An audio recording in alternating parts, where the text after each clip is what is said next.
Welcome back, everybody. David here again with Med School Bootcamp. So in this next video in our childhood musculoskeletal pathology, we are going to talk about developmental dysplasia of the hip. Sometimes this is also abbreviated as DDH. Now, remember, the hip is a ball and socket joint, right? We have the femoral head that sits in the acetabulum. And the acetabulum is comprised of three key bones, including the ischium, ilium, and the pubis. And normally these bones create the socket portion of the ball and socket joint.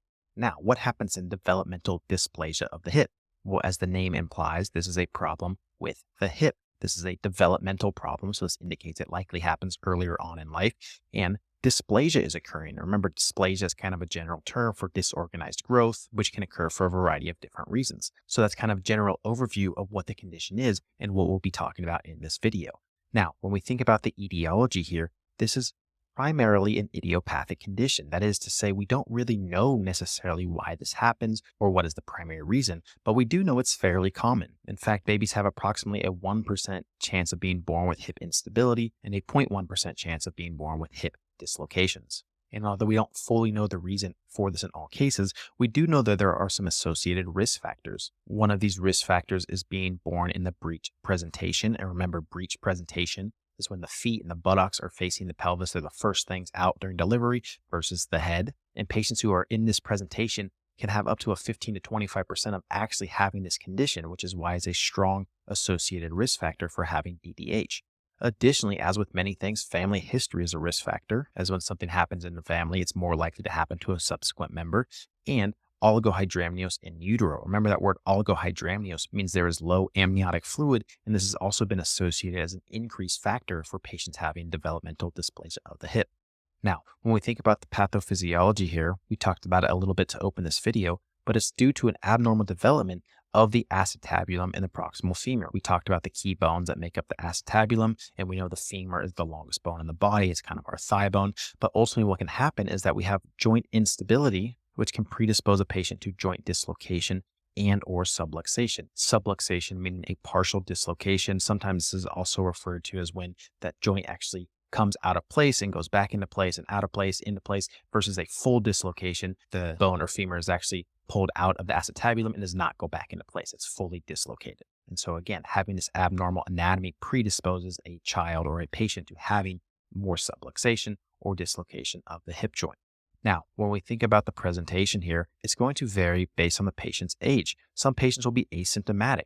However, others might lack hip abduction. Remember, abduction is going away from the midline. So if you think about this being the middle of the body, here's the legs. Abduction is going, again, away from the body outwards, versus adduction or adduction is going inwards towards the body. You can remember that adduction or adduction is adding things together, or the joint lines getting closer, versus abduction is the opposite. It's going away. Patients can also present classically with asymmetric gluteal folds, which is a really important and unique physical exam finding that a question stem might mention. Additionally, these patients can present with hip and or knee pain. Think about it, right? If the hip dislocates or subluxes, this can be a painful thing. Additionally, the biomechanical response or the changes in force at the knee can cause pain further down in the extremity as well. You could even see pain in the ankle potentially.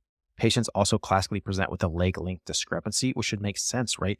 What happens if one of these hips gets dislocated? Well, just to briefly draw attention to our image, right? We have this leg right here, and this one is dislocated upwards. We'll talk about this more in a second. But what happens? Well, this is going to be shorter. Why? Because it's been dislocated. Instead of being right here in its socket being this long, now it's been moved up here. And you can kind of appreciate that with what I'm showing in this outline. Over here, the hip has been dislocated, and thus leg length discrepancy will occur.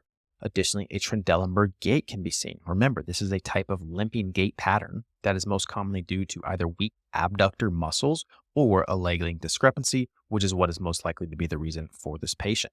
Now, when we think about hip and knee pain, it's really important to think about this in context of what other things can present with hip and knee pain in a young patient. Well, specifically, if we're focusing on hip pain here, we could certainly be thinking about this condition that we're talking about in this video, but there's a couple other key ones that we're going to talk about in some other videos. One of these is called a SCFE, or slipped capital femoral epiphysis, which we can differentiate from this condition based on the patient's age and the imaging findings. Patients will also have displacement of the femoral head, but it's not necessarily dislocated as it's actually moved down from the epiphysis. Another condition we'll talk about in this chapter is leg Calvé-Perthes disease. This is also something that can present with hip pain.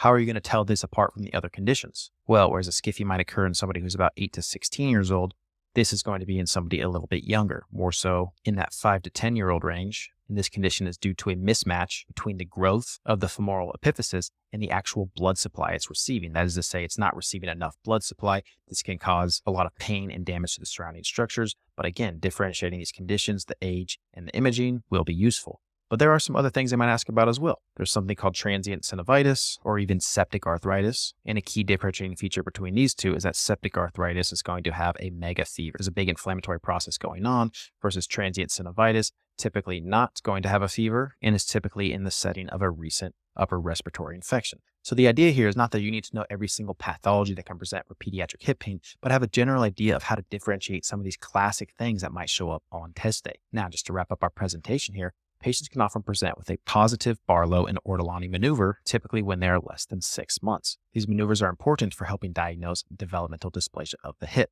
So if you look at kind of this sketch over here, not amazing, I know, but if you can imagine that this is the pelvis area right here, this is the femur up here, this is the leg, this is the foot, right? And you can see the ball and socket joint.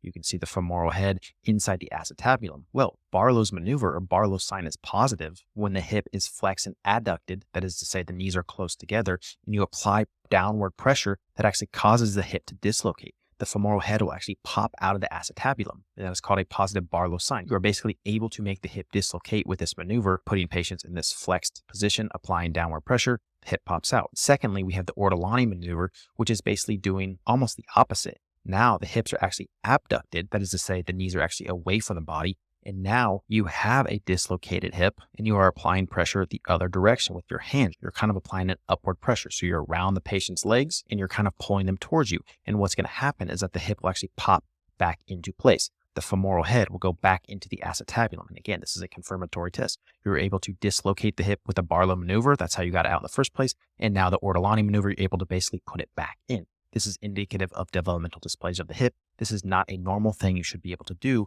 on a pediatric patient. Now, when we think about the diagnostics here, really important to note that this is examined on the newborn screening and well baby visits. And so it's something we try to catch early because we can help manage the situation if we're able to do so. When we think about the imaging here, important to note that a hip ultrasound is typically used for patients less than 4 months versus an X-ray for patients greater than 4 months. Why is this important? Well, typically before 4 months, baby's bones are so soft that the X-ray imaging is not as helpful. After that time, they've hardened a little bit and you can see the structures a bit better.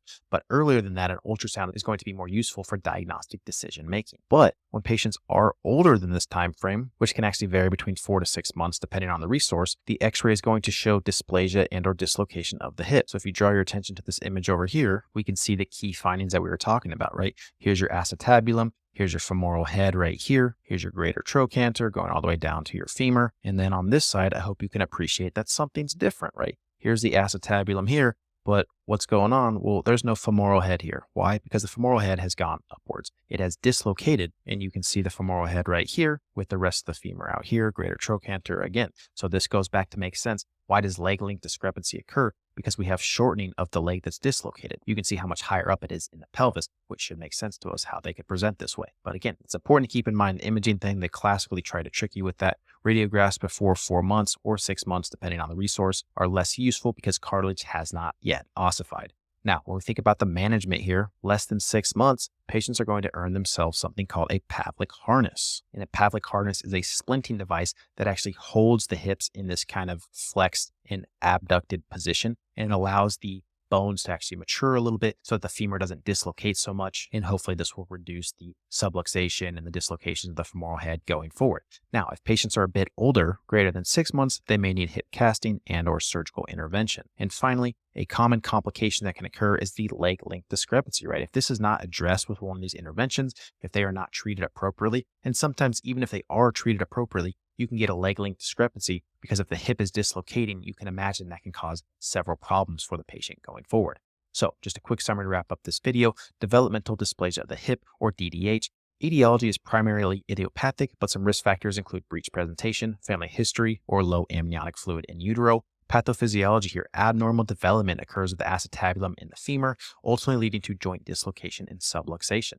Presentation here, it's going to vary depending on the age. Sometimes patients are asymptomatic. Sometimes they have certain findings at 6 months. They might not have at 12 months. It gets a little bit gray there, but I want you to focus on the main things here. They can be asymptomatic or they can be symptomatic. They can lack hip abduction and they can have asymmetric gluteal folds. Additionally, they can have hip or knee pain. Remember, the differential diagnosis for hip pain is pretty extensive in pediatric patients, so we need to kind of think about what's the most likely based on the question we're being asked.